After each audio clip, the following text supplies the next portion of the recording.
James Young here for tonedeaf.com.au. It's my pleasure to introduce lead singer of Caius and Unida, John Garcia. Welcome to Australia. Thank you very much, James. Appreciate it. Love being here. Fantastic to have you here. Now, first question, I suppose we have to get past this. Is this the last time we'll see Caius? This will be the last time that Caius will play Australia for sure.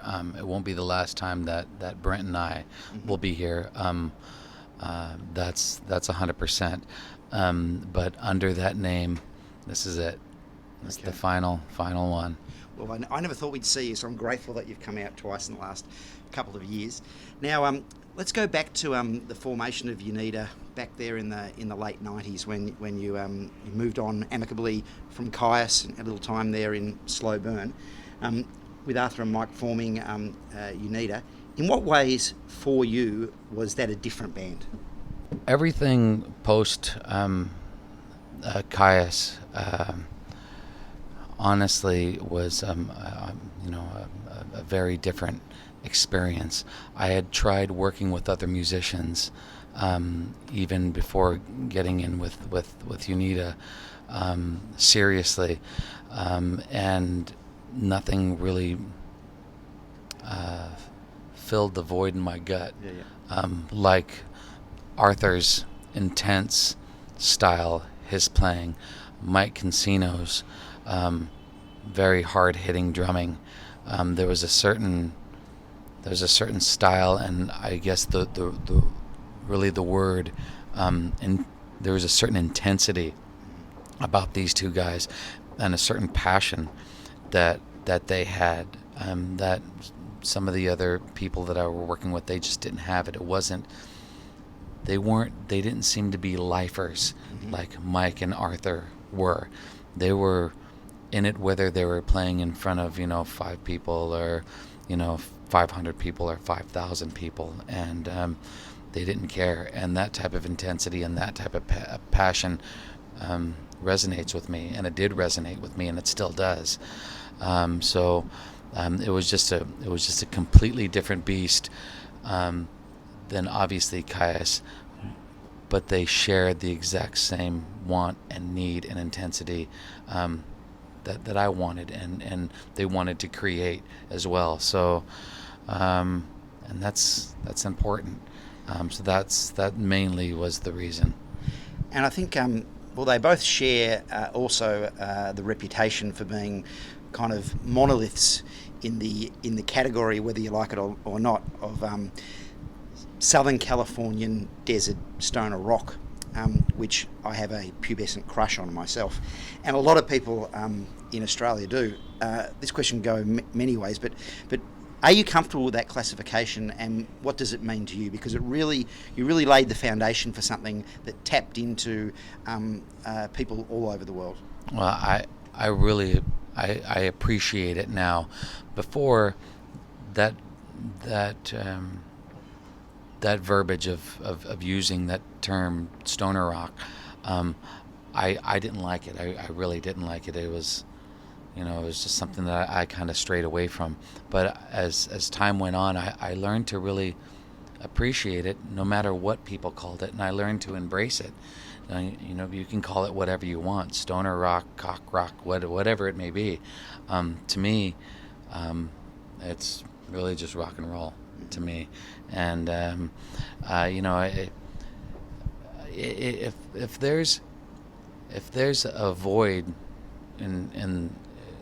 which was a void in the desert, the musicians in the late 80s, early 90s, we tried to fill that void, and it was missing in our hearts and our guts. And that was, was this very small community, and we all knew each other, and we all got together, and we all played these desert, these desert things. It just so happens it became this kind of myth and this like legendary thing, and to me it was just a necessity to have to do that type of stuff.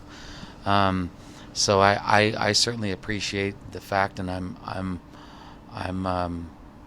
really I just really appreciate the fact that I can still do it and still be here talking to somebody like you. I mean, this is kind of surreal coming from the desert, the small little town that I'm from, to being in Melbourne talking to you right now. That alone is a trip. So I'm stoked. Well, you mentioned before, we were talking before about the fact that you enjoy coming to Australia, which was very nice of you to say so. And I think for some reason, I believe that Australians are very attracted to the sound of the bands you've been in. I was wondering if you could help join the dots for me, given that you come from a small town in the Southern Californian desert, and what is the reason? I mean, Australia is 85% desert. Can you find a reason for why Australia connects with John Garcia and your music? There are several things, but I think the most important thing, two of the most important things, are the people, how kind and generous and cool and awesome that everybody that I've run into, they've been exactly that. And there's a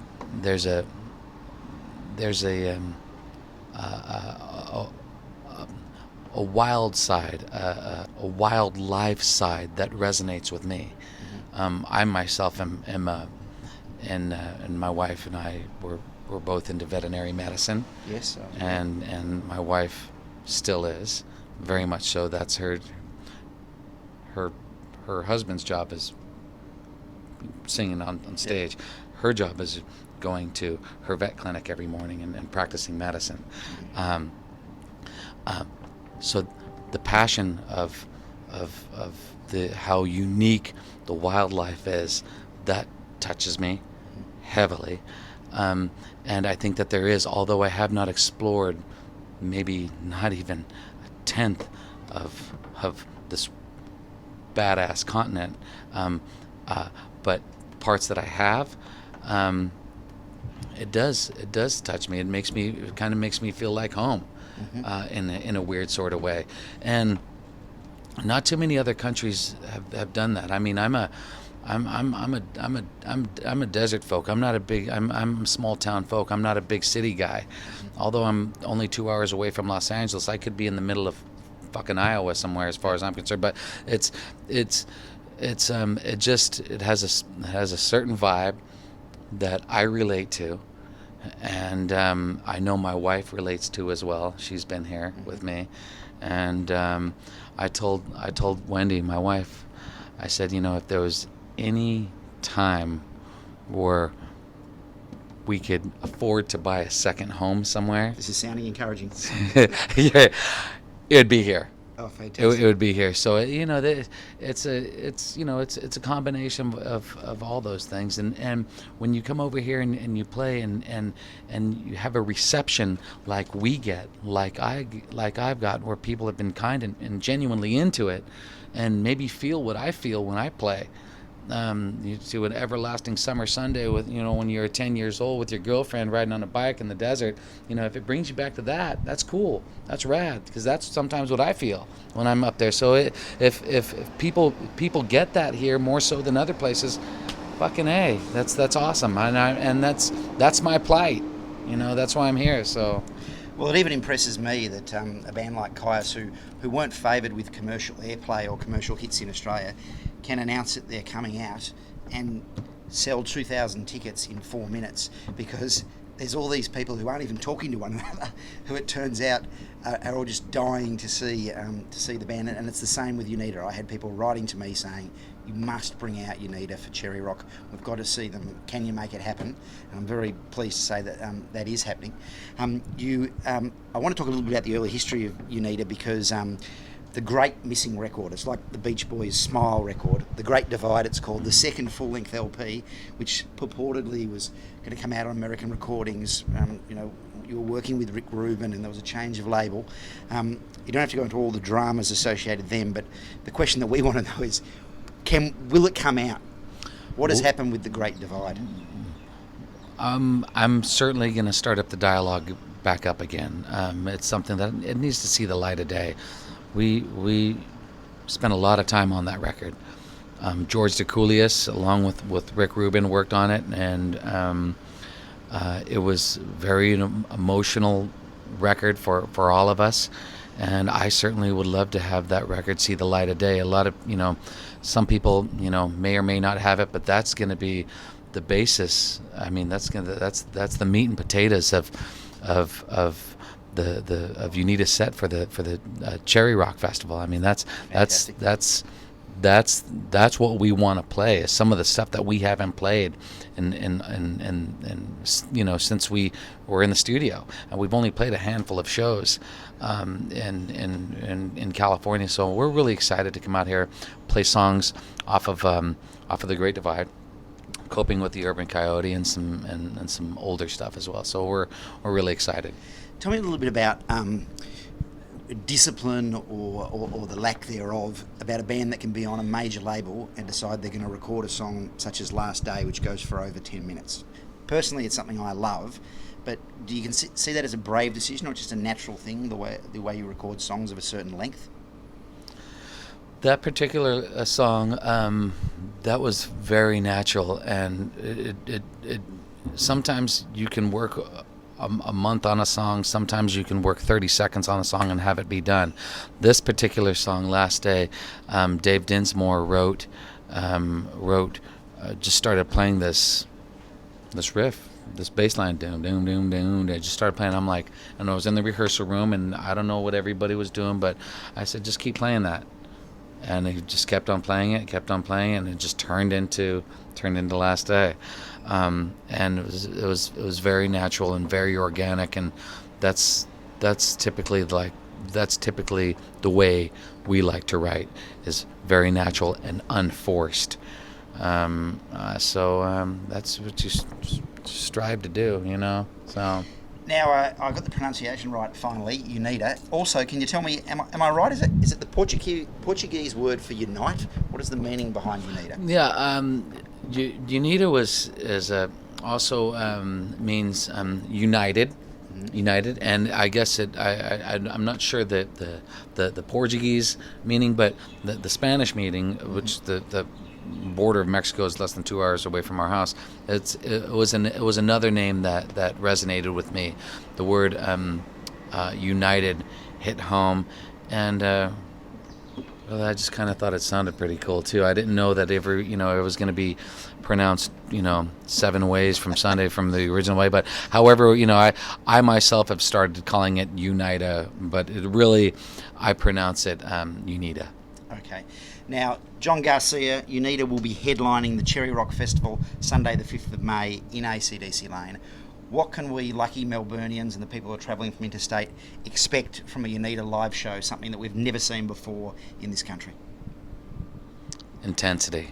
There's a certain level of intensity that Arthur brings, that Mike brings, and when we show up,